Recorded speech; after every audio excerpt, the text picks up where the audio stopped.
Hi friends, welcome to K2B exclusive. இன்றைக்கி நம்ம சேனலில் ஒரு குக்கிங் ரெசிபி தான் பார்க்க போகிறோம்.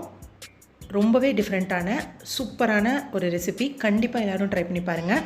இஞ்சி புளியோதரை. ஸோ இது நம்ம சேனலில் தான் ஃபர்ஸ்ட் டைம் நம்ம ட்ரை பண்ணுறோம்.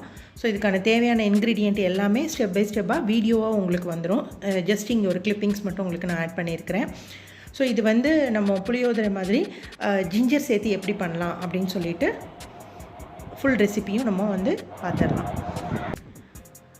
ஸோ இப்போ ஒரு கடாயில் கொஞ்சமாக எண்ணெய் ஊற்றிட்டு உளுத்தம்பருப்பு 2 ஸ்பூன், கடலைப்பருப்பு 2 ஸ்பூன் போட்டு ஸ்லோ ஃப்ளேமில் நல்லா வறுத்து எடுத்துக்கலாம்.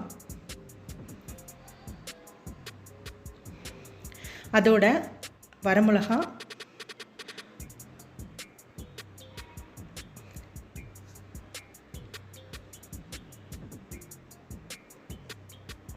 ஸோ எண்ணெய் பத்தலை அப்படின்னா கொஞ்சம் சேர்த்து ஆட் பண்ணிக்கோங்க. போட்டுட்டு நல்ல ஒரு கோல்டன் ப்ரௌன் கலரில் வர அளவுக்கு நம்ம நல்லா வறுத்து எடுத்துக்கலாம். அதுக்கப்புறம் இஞ்சியை நல்லா அதோட தோல்லாம் சீவிட்டு ஸ்லைஸாக கட் பண்ணி அதையும் நம்ம ரெடி பண்ணி வச்சுக்கலாம். அதையும் ஒரு 2 ஸ்பூன் ஆயில் ஊற்றி அதில் இந்த இஞ்சி போட்டு நல்ல ப்ரௌன் கலரில் வர மாதிரி, நான் ஃபஸ்ட்டே அதில் கிளிப்ஸ் ஆட் பண்ணியிருந்தேன்ல, ஸோ அந்த கலரில் வர்ற மாதிரி இஞ்சியை நல்ல ப்ரௌனிஷாக வதக்கணும். ஸோ இங்கே நான் ஒரு 150 கிராம் இஞ்சி எடுத்துருக்கிறேன்.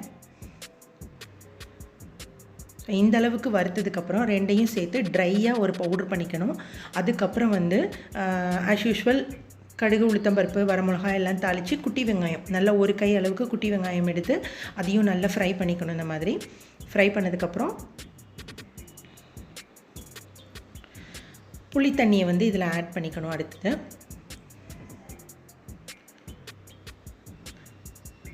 ஸோ புளி தண்ணி ஆட் பண்ணதுக்கப்புறம் மீன்வைல் நம்ம இஞ்சி ஆறுனதுக்கப்புறம் அதை பவுடர் பண்ணிவிட்டு எடுத்துக்கலாம். ஸோ இங்கே கொஞ்சம் டர்மரிக் பவுடர் போட்டுக்கிறேன், பெருங்காயம் போட்டுக்கோங்க.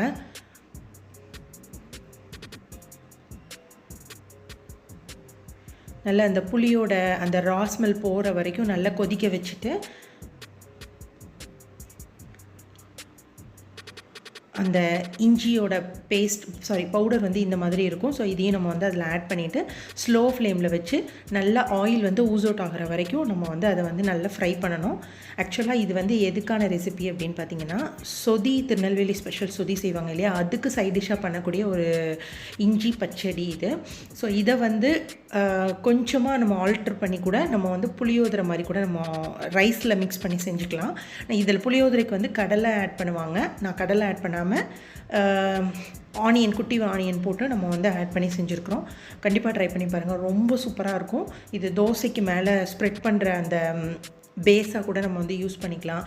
தயிர் சாதத்துக்கு, ரசம் எல்லாத்துக்குமே இது நல்ல ஒரு சூட்டான ஒரு ரெசிபி. ஸோ இஞ்சி யோதரை அப்படின்னு சொல்லிட்டு இந்த ரெசிபி நம்ம சேனலில் தான் ஃபர்ஸ்ட் டைம் நம்ம பண்ணுறோம். ஸோ இதை கண்டிப்பாக ட்ரை பண்ணி பாருங்கள். எப்படி இருக்குன்னு சொல்லிட்டு கமெண்ட் பாக்ஸில் கமெண்ட் பண்ணுங்கள். ஸோ அது வரைக்கும் நம்ம சேனலை சப்ஸ்கிரைப் பண்ணலைன்னா சப்ஸ்கிரைப் பண்ணிக்கோங்க. தேங்க்யூ.